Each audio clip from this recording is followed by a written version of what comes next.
kasi na kina-comment ko, nagla-like sila, nag-heart. Ni si Raulo. Tapos meron ako napanood na kontra kay BP Sara.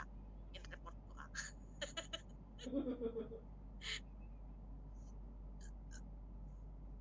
Hindi kasi may natututunan ka sa mga ganyan.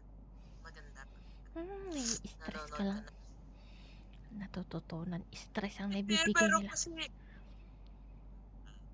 meron kasi ako, siyempre ako siyempre nung college ako, mahilig din kasi ako, meron kasi kaming political science na subject. Dapat ang kinuha mo political science, chismosa kay. O, hindi naman lahat ng political science chismosa. You have to defend yourself according to the rules. But a rules, there is always an exceptions. In every rules, there is and those exemptions, may ganun pa, enhance. Kaya nga, 97 yung reasoning ko dun eh.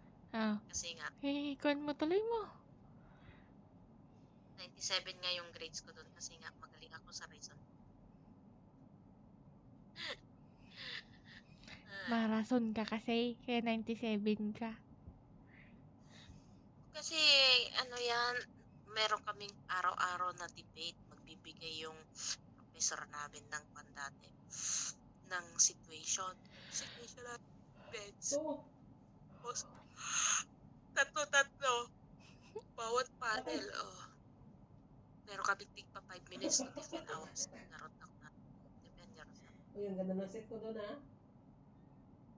Pero mahirap political science.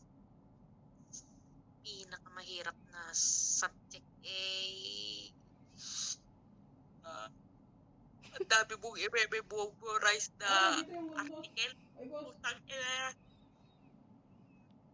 Kaya yung mga attorney, kaya sinasabi nila mga attorney matatalino kasi nga, kailangan i-memorize nila lahat ng article. Pag-aralan nila.